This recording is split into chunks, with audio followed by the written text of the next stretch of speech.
주님, 이 시간 부정한 종을 통하여 말씀을 전하는 종이나 듣는 성도들이 함께 하나님의 음성을 들을 수 있도록 역사하여 주시옵소서. 우리 주님 예수님의 이름으로 기도드리옵나이다. 아멘.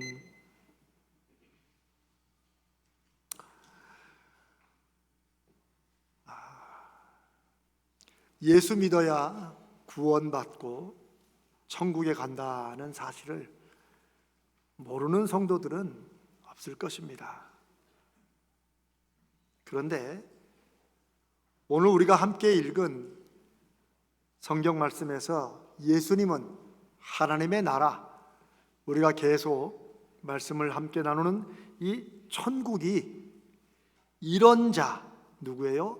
어린아이 같은 이런 사람들의 것이다 라고 말씀하십니다. 예수 믿어야 구원받고 천국에 간다. 로마서를 중심으로 우리가 많이 아는 구원에 관한 교리입니다. 예수님은 어린아이 같아야 천국에 들어간다. 한 번 말씀하신 게 아니고 복음서에서 여러 번 말씀하셨어요.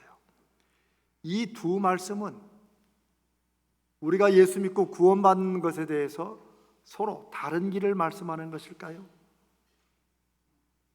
아닐 것입니다. 그러면 같은 구원 진리인데 왜 서로 다르게 느껴질까요?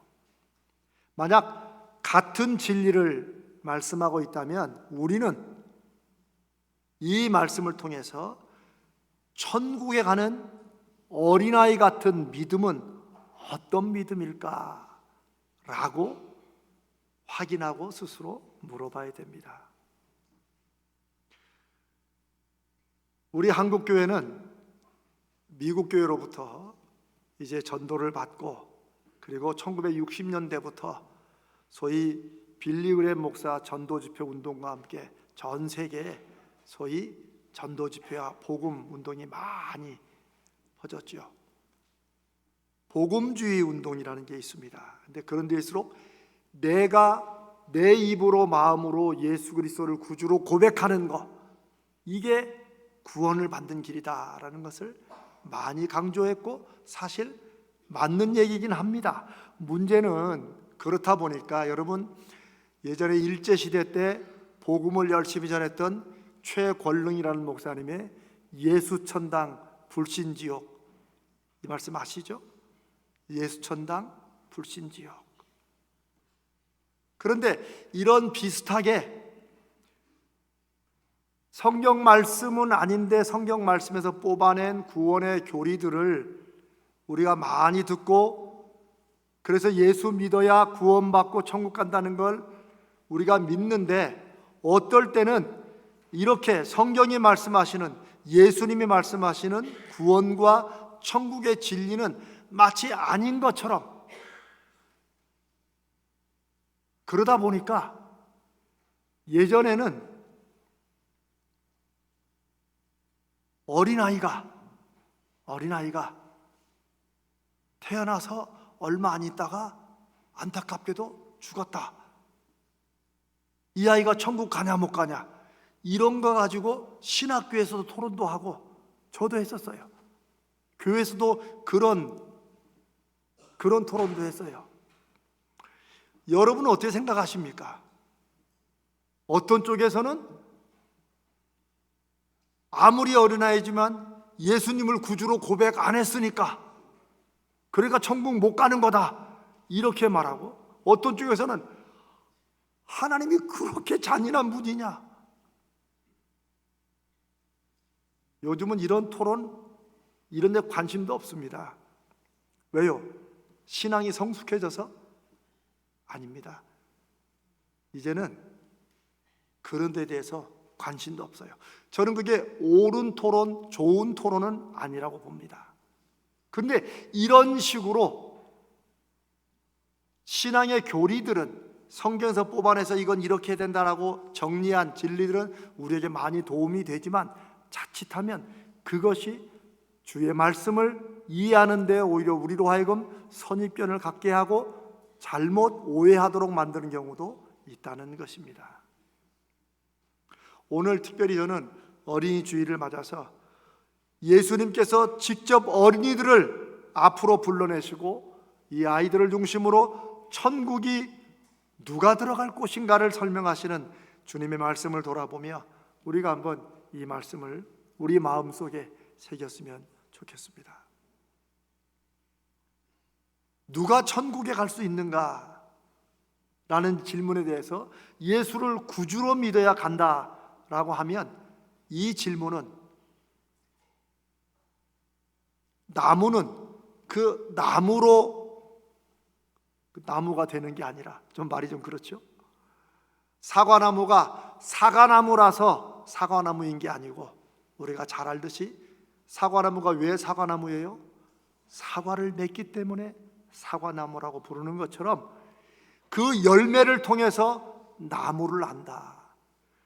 굉장히 예수님이 여러 번 말씀하신 아주 중요한 예수 믿는 게 무엇인가에 관한 말씀인데, 이런 말씀들은 그냥 싹 잊혀주고 믿는다고 해도 믿음의 열매가 없으면 정말 믿음이 있는가라고 물어야 된다고 하신 분이 주님이신데, 한국교회가 부흥을 하고 성장을 하고 전도에 힘을 쓰는 동안 이런 얘기들은 새로 오는 사람들의 마음을 불편하게 할 수 있으니까 이런 얘기들을 안 하고 온 지가 몇십 년 되다 보니까 이제는 마치 그건 성경에 그런 말씀도 있나 싶은 정도가 된 거예요. 오히려 우리는 천국에 누가 갈 수 있는가라는 질문을 우리가 던진다면, 이 질문은 다시 어떤 믿음이, 예수 믿는데 예수를 대체 어떻게 믿고 어떤 믿음이 사도행전 14장 9절에 말씀하신 것처럼 구원을 받을 만한 믿음인가 라는 것을 일생에 한 번쯤은 돌아봐야 됩니다. 제가 천국 설교를 이렇게 계속해서 하는 것도 제 평생에 처음이고 여러분도 어쩌면 처음일 겁니다. 그리고 이거는 이제 처음이자 마지막이 될 건데, 이런 기회에 한번 우리 믿음의 중심과 믿음의 내용을, 우리가 무엇을 믿는지를, 우리가 또 제대로 믿고 있는지를 한번 돌아보는 시간이 되기를 바랍니다. 예수님의 제자들은 우리가 복음서에서 보면은 어떤 면에서 그냥 예수님을 따라다니기만 했어요. 사실 뭐 이런저런 뭐 신앙 고백도 하고 막 그렇게 해서 믿음으로도 하고 기도도 한다고 했지만, 사실은 사도행전에 주님이 부활하시고 위로부터 내려주시는 주님의 영이 그들의 심령 속에서 말씀을 깨닫게 하시기 전까지는 사실 그냥 따라다니는 거예요.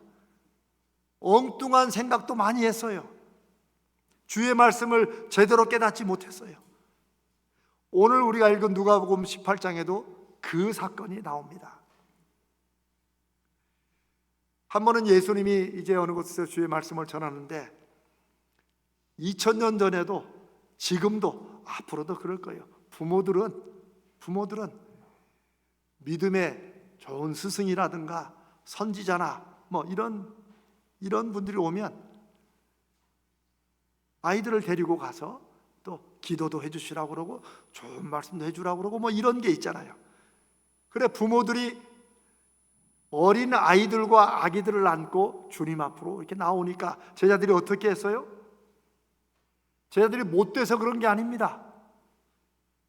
그 당시에 그랬어요. 우리도 사실 어린 아이들에 대해서 이렇게 귀하게 여긴 게 불과 몇십 년 안 됩니다. 오늘이 어린이날인데 방종환이라는 분이 어린이날을 제정하자고 주창한 게 왜 그랬겠어요? 아이들을 늘 대접하고 존중해주고 인격체로 사랑해주면 어린이날을 만들 필요가 없죠. 365일이 어린이날이 될 것이죠. 하도 그렇게 안 하니까 제발 이날 하루라도 그리고 기억을 하자 해서 만든 게 아닙니까? 제자들이 2000년 전에 똑같았어요. 더 심했을지도 모르죠. 막 부모들을 꾸짖으면서 아이들을 쫓아낸 거예요. 우리 옛날에 어렸을 때 여러분 왜 장날에 가면 꼭 뱀장사나 이런 분들이 항상 실컷 재밌는 거 하기 전에는 꼭 애들은 가라. 그게 우스개 말이지만 지금도 여전히 21세기 2025년 지금도 힘없고 약한 어린아이들에게 못된 짓을 하는 어른도 아닌 어른들이 너무 많아. 여전히 2000년에도 그랬어요.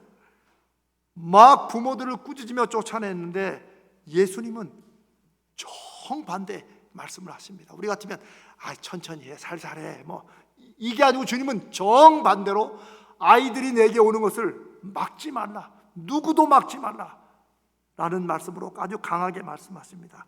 그러면서 아이들을 그 어른들 앞에 의도적으로 세우신 거예요. 그리고 주님이 이 세상에 오셔서 전하신 말씀의 핵심이 무엇입니까? 하나님의 백성이 되고 천국 백성이 되는 거예요. 천국을 들어가는 것, 하나님에 대한 진실한 믿음을 갖는 것, 그 말씀을 하시는데 아이들을 세우시면서 하나님 나라가, 천국이 바로 이런 자의, 이런 아이들의 것이다 라고 말씀하십니다. 이런 말씀을 복음서에서 여러 번 하세요. 그런데 우리는 이제 이 말씀은 많이 듣고 알죠. 오늘 우리 새노래 중창단이 부른 찬양도 딱 그 가사예요, 마침. 근데 우리는 천국이 어린아이 같은 어린아이들이 주인이다 라고 말할 때 우리는 어린아이가 천국 간다는 생각은 안 하고 어린아이 같아야 된다라고만 생각하면서 아이들을 상상하는데, 아이들은 순진하다, 착하다, 이런 얘기를 합니다. 틀린 말은 아닙니다. 사실 아이들이 어떨 때는 철이 없어 그런지 모르지만 눈에 보이는 걸 그대로 말을 하죠. 느끼는 걸 그대로 말을 하죠. 제가 며칠 전에 말씀을 준비하면서 어느 신문기사를 하나 읽었는데, 어느 집에 아주 구두쇠 아버지가 있었대요. 돈을 안 써, 용돈을 안 줘. 그런데 그 집에 어린 조카가 한번 놀러 왔는가 봐요. 그런데 웬일인지 이 구두쇠 아버지가 지갑을 꺼내더니 5천 원을 아이한테 주는 거예요. 그래가 막 아내도 딸들도 식구들도 막 깜짝 놀란 거야. 아니, 저 주머니에서 저런 돈이 나와서 아이를 주다니. 근데 유치원 다니는 애인은 시큰둥한 표정으로 이 5천 원이 이모부한테는 큰지 모르지만 저는 아니에요 그러더라는 거예요. 그래가지고 그 집안이 아주 발칵 뒤집어졌대요. 우스워서. 아이들은 그런 면에서 눈에 보고 귀에 들리고 마음에 느껴지는 걸 말을 하죠. 이렇기 때문에 그럴까요? 주님께서는 왜 어린아이들을 천국과 관련시켜서 천국이 이런 아이들의, 이런 자들의 것이라고 말씀하시는지 그 특징을 그 다음 구절에 분명히 말씀하십니다. 내가 진실로 너희에게 이르노니, 이건 예수님이 굉장히 중요한 말씀을 강조해서 하실 때 하시는 예수님의 말씀이죠. 누구든지 하나님의 나라를, 천국을 어린아이와 같이 그 다음에는 받아들이지 않는 자는, 옛날 성경엔 받들지 않는 자에서 이렇게 떠받치는 걸 생각했는데 사실 받아들이는 것이 원문에 맞습니다. 누구라도 하나님의 나라 천국을 어린아이처럼 받아들이지 않는 자는 결단코 천국에 들어가지 못한다. 어린아이 같은 자들이 천국을 간다라고 말할 때 예수님은 그 천국을 받아들여야 된다는 거예요. 인정하는 거예요. 천국에 관한 사실을 말씀하시는 그 주님을 믿고 의심도 없이 그대로 받아들이는 거예요. 이 세상과 이 세상 마치고 이후의 삶이 있다고 말씀하시는 그것을 과학이었고 여러 가지 경험을 말하는 게 아니라 그냥 받아들이는 거예요. 그러니까 주님이 어린아이 같은 천국을 받아들이는 사람을 아주 제일 중요한 조건으로 말씀하시는 것이라 생각됩니다. 또한 마태복음 18장 3절에서 제자들이 예수님께 뭔가 물으러 와요. 근데 사람이 질문하는 걸 보면 그 사람의 마음속에 뭐가 들어있고 관심이 뭔지 알 수 있죠. 천국에서 누가 크냐, 누가 더 높은 사람이냐, 이걸 물어봐요. 참 사실은 철이 없는 거예요. 천국 들어가는데 천국에서 누가 높은 자리냐, 예수님이 왕권을 가지고 이 나라에 이제 왕으로 임하면 누가 예수님 두 번째냐, 요거 가지고 싸웠던 제자들이었어요. 그런데 그런 철없는 제자들에게 예수님이 단호하게 말씀하십니다. 너희가 돌이켜, 이 돌이킨다는 말은 생각과 마음과 삶을 완전히 뒤바꾸는 거예요. 이건 다음에 말씀할 때 또 나누겠습니다. 너희가 돌이켜서 어린아이들과 같이 되지 아니하면 결단코 천국에 들어가지 못한다라고 또 말씀하세요. 그런데 때로 예수님은 참 사람들 마음이나 분위기 모르고 그냥 말씀하시는 것처럼 느껴요. 그러나 예수님은 의도적으로 그렇게 하시는 것 같아요. 제자들은 자기들은 천국 당연히 들어가요. 그렇죠? 천국은 우리는 당연히 들어가는데 그 들어간 천국에서 누가 크냐 높으냐 2번 3번이냐 이걸 물어보는데 예수님은 뭐라고 그러세요? 못 들어간다는 거예요.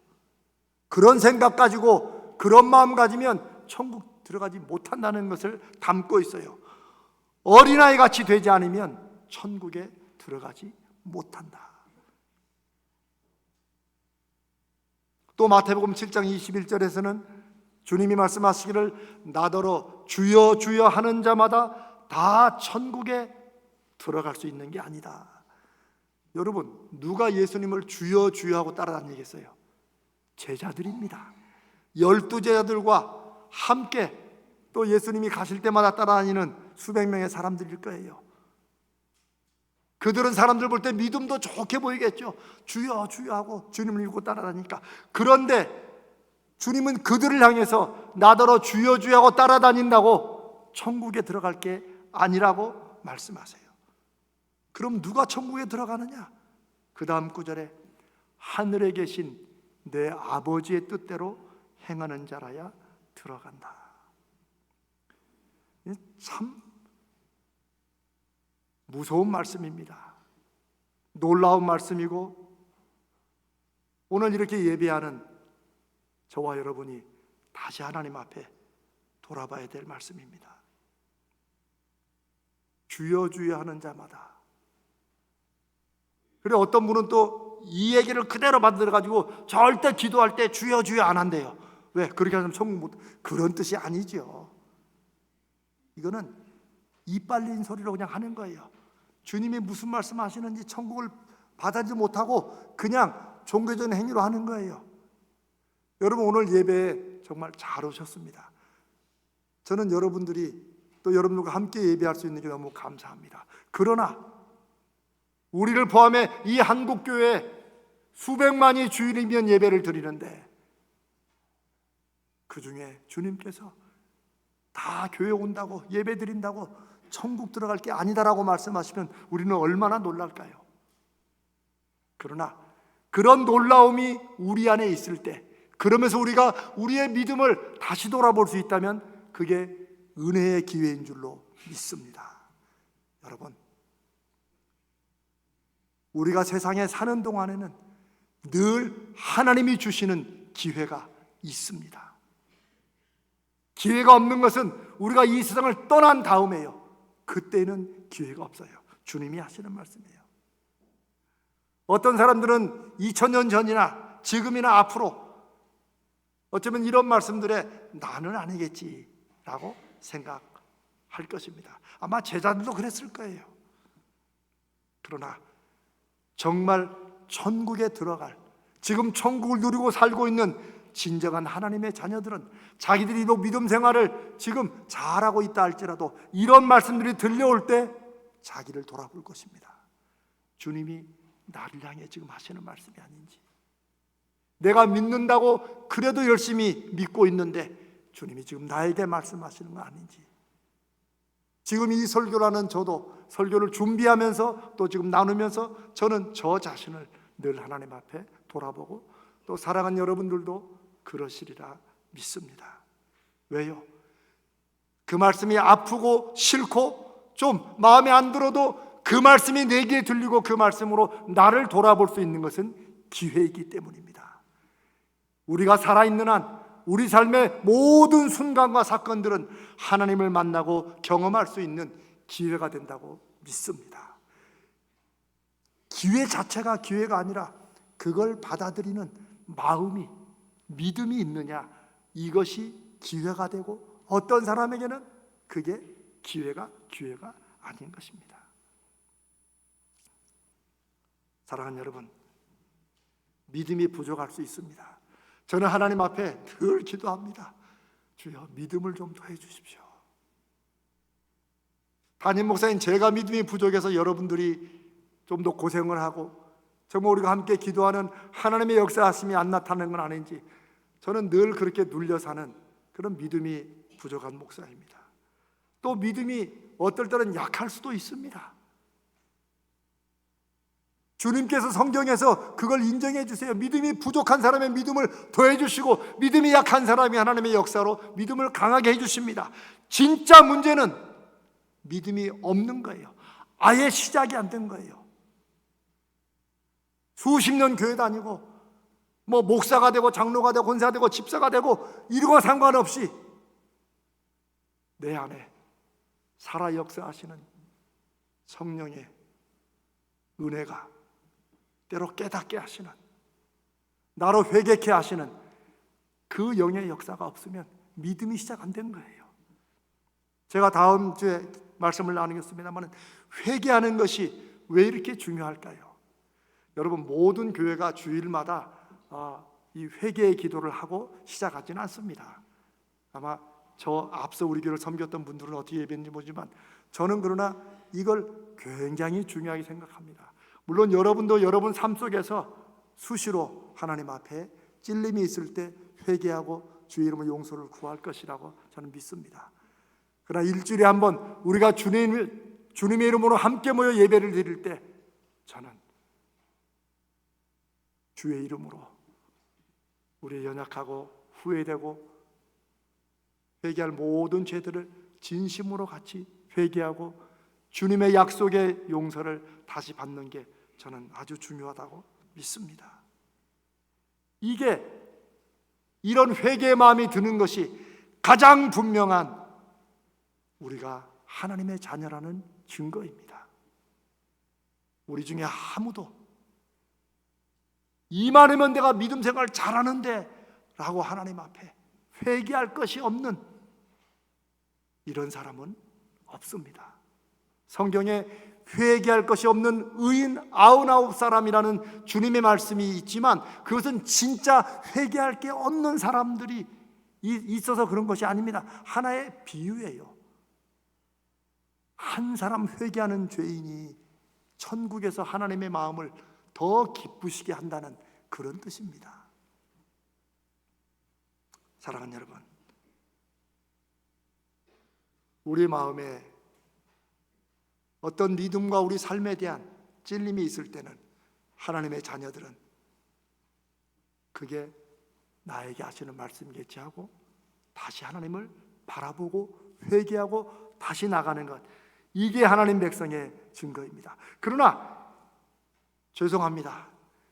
이 한국교회가 초급성장을 이루고 세계적인 기독교 국가는 아니지만 기독교가 이렇게 왕성하다 보니 그렇게 수고는 했지만 어느 순간에 이제 성도 아닌 성도들도 많아져요. 교회 문턱을 다 낮춰가지고 아무나 오라는 건 주님의 뜻이지만 아무나 와서 아무렇게나 살아라라고 이렇게까지 마치 복음인 것처럼 이렇게 잘못 증거되고 잘못 가르쳐져서 이제는 안 믿는 사람들이 입에서 아이고 저런 사람이 하나님 믿는다고 하면 하나님이 있는 거냐라는 말을 우리가 지금 듣고 살아간다는 것입니다. 제가 몇 번 얘기했지만 또 한 번 말씀드리겠습니다. 제가 직접 들은 충격적인 얘기. 어느 며느리가 교회 다니라는 시어머니의 그 간절한 말에 야 우리가 다 같이 그래도 예수 믿고 천국 가야 되는 거 아니냐 그랬더니 그 며느리가 어머니 저는 어머니가 가는 천국에는 안 가고 싶어요.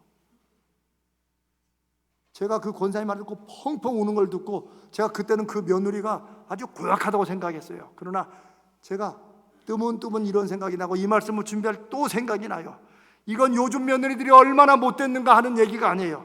오히려 정반대로 믿음이 있는 성도들은, 주의 성령이 그 심령 속에 살아 역사하는 성도들은 그런 얘기 앞에 내가 얼마나 믿음의 열매를 못 맺었으면, 오죽했으면 내가 그런 말을 들을까라고 돌아보면 그 사람에게 은혜와 축복의 기회가 되는 줄로 믿습니다.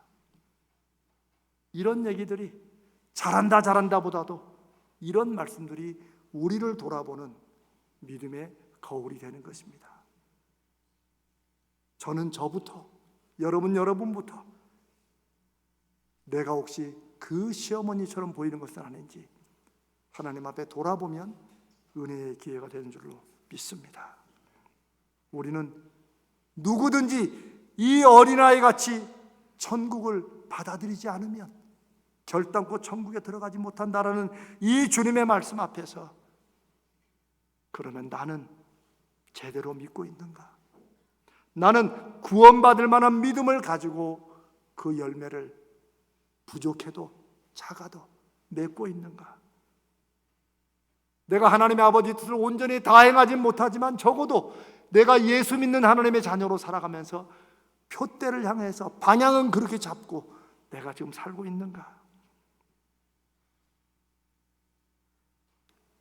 믿음의 삶의 열매가 증거가 하나도 없는데도 나 예수 믿으니까, 나 교회 다니니까, 나 목사니까 뭐 이런저런 얘기를 하는 것은 오히려 사탄이 이 시대에 사람들을 제일 잘 속이는 그런 계략이 아닌가 싶습니다.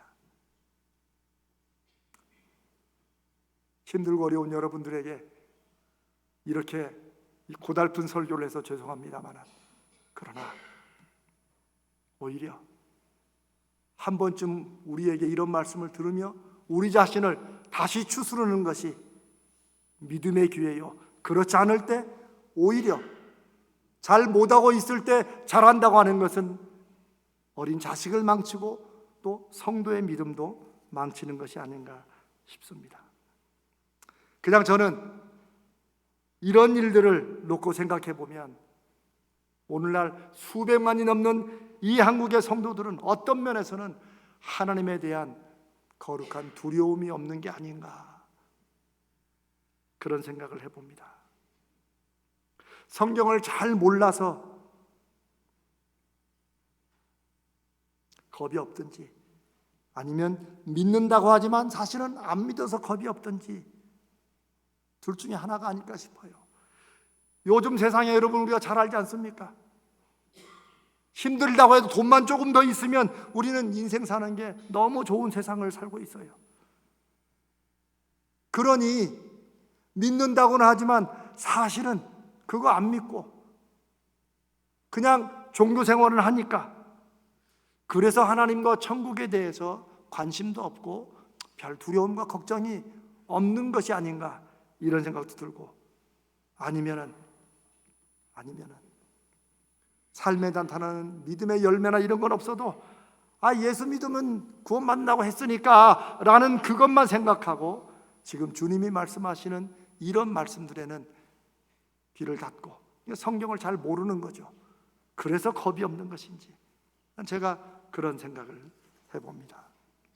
사랑하는 여러분, 하나님에 대해 우리가 이 세상을 열심히 살아야 될 믿음의 거룩한 의무도 있지만 이 생을 마친 후에, 죽은 후에 천국과 지옥에 대해 우리는 최소한의 우리 삶을 늘 새롭게 할 수 있는 그런 거룩한 두려움은 가져야 된다고 믿습니다.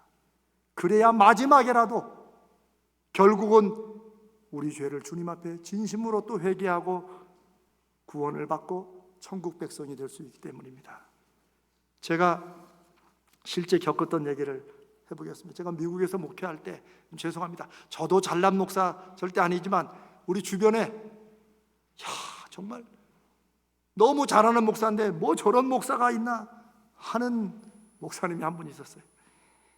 인격이 완전히 바닥인 것은 물론이거니와 말도 거칠고 돈 문제, 심지어 교회 여자 성도와 애정 문제도 있었어요. 그런데도 목사로 또 잘 살아가요. 목사로. 그런 게도 또 성도들이 또 막 모여요. 또 부흥회도 한다고 그러고. 아마 제가 그 신경 쓸 일은 아니니까. 그러다 제가 이제 그 후로 한국으로 저는 돌아왔고, 마침 그 교회 부목사로 있으며 고생했던 친구가, 여러분 왜 몇 년 전에 왜 군인 목사, 왜 제가 친구 목사 한 분 소개했던 거 기억나십니까? 우리 교도 왔었는데 잊어버리시면 괜찮아요. 그게 중요한 거 아니니까. 근데 그 이병림 목사라고 그 친구가 저에게 이제 미국 얘기를 만나서 이런저런 얘기하는데, 어때요? 그 얘기 나왔어요. 그분 얘기가 나왔어요. 그래서 어때요? 그 양반 지금도 목회하고 있나 그랬더니, 그 양반이 은퇴하기 몇 년 전에 암에 걸렸대요. 그래서 죽게 되었는데, 정말 갑자기 정신을 차렸는지 그 다음부터 사람이 완전히 180도 바뀌었다는 거예요. 그래 오죽했으면 주변의 사람들이 다 저 목사님이 천사가 됐다고 했대요. 저 깜짝 놀랐어요. 아니 그런 일도 세상에 있나? 그렇게 하다가 이제 몇 년 목회 마치고 이제 은퇴하고, 그리고 이제 지금은 소천했다고. 그 얘기를 듣고 제가 정말 놀랐습니다. 그런데 그 목사님을 너무나 잘 알고 또 그래 변화된 목사님을 봤던 그 모든 사람들이 정말 하나님이 살아계신다고, 정말 하나님이 은혜의 기회를 주신다고 그런 얘기를 했다고 합니다. 여러분, 암에 걸리거나 인생에 어려운 문제 있다고 다 돌아서는 거 아닙니다. 그랬으면 좋겠지만 어떤 사람들은 오히려 더 독해져요. 아예 어떤 인생에 문제가 있어도 절대 그 마음의 중심을 안 돌아봐요. 그냥 자기가 하는 일에 고집을 가지고 밀어붙이지요. 그런데 저는 성령이 그 마음에 있는 하나님의 사람들은 어느 때라도 늘 자신을 하나님 앞에 돌아보며, 그래서 좋은 일이든지 힘들고 어려운 일이든지 하나님의 거룩한 섭리 안에 있으니 그것이 자기에게 은혜의 기회가 되는 줄로 알고 받아들인다고 믿습니다. 여러분, 하나님이 왜 이렇게까지 하시는 것일까요? 왜 이렇게까지 하나님의 자녀로 삼으시려고 이렇게까지 하시는 것일까요? 그 마지막 순간까지 마치 십자가에 달려 죽기 직전에 회개하고 주님의 낙원에 들어간 그 강도의 얘기처럼 하나님이 왜 이렇게까지 열심을 내시는 것일까요? 여러분 생각해 보신 적 있으십니까? 저는 하나님이 너무 안타까워서 그러시지 않나 싶습니다. 이 세상이 전부가 아닌데, 이 세상 잘 살고 그냥 이걸로 끝이 아닌데, 지금은 하나님이 안 계셔가지고 아무 심판도 안 하시고, 야 하나님이 있으면 이런 일들이 일어나겠냐, 저런 사람이 저렇게 하겠냐 라는 세상 속에 하나님은 침묵하고 계시는데, 하나님은 반드시 한 번의 심판의 시간을 갖고 계신 때문에, 그리고 그때 영원한 삶이 결정되기 때문에 하나님은 한 사람이라도 더 듣고 아이처럼 하나님의 나라를 받아들여서 하나님의 자녀 삼으시기 위해서 이 열심을 내신다고 제가 그렇게 생각을 해보았습니다. 여러분 생각이 어떠십니까? 사랑하는 여러분, 기왕 이 천국 설교들을 통해서 저와 여러분의 구원에 대한, 혹시라도 성경이 아닌 우리가 많이 들었던, 그냥 알고 있는 이런 식으로 우리가 이해를 하는 것은 아닌지 한번 진지하게 돌아보는 시간 되시기를 바랍니다. 어쩌면 한국 교회들은 저와 같은 목사들 때문에 너무 쉽게, 너무 간단하게 수술을 받아야 될 영혼의 중병에 그냥 작은 반창고 하나 딱 붙이면 나을 것처럼, 또 괜찮다고 다 오라고, 교회는 넘쳐나지만 그 교회에서 정말 하나님이 영광을 받으시고 하나님의 자녀들의 믿음의 열매가 우리가 계속 기도하는 것처럼 우리 삶의 열매와 증거로 나타나는지, 그렇게 하지 않는 것이 저는 저와 같은 목사들의 문제라고 생각합니다. 오늘 이 말씀 앞에 저는 사랑하는 여러분에게 힘이 되시길 바랍니다. 살아계시고 역사하신 하나님이 지금 이 말씀을 듣게 하시고 나누게 하시는 것도 내 인생에 주시는 은혜와 180도 전환의 기회라고 그렇게 받아들이시면 하나님께서 우리 교회와 저와 여러분에게 주시는 은혜의 기회가 있으시리라 믿습니다.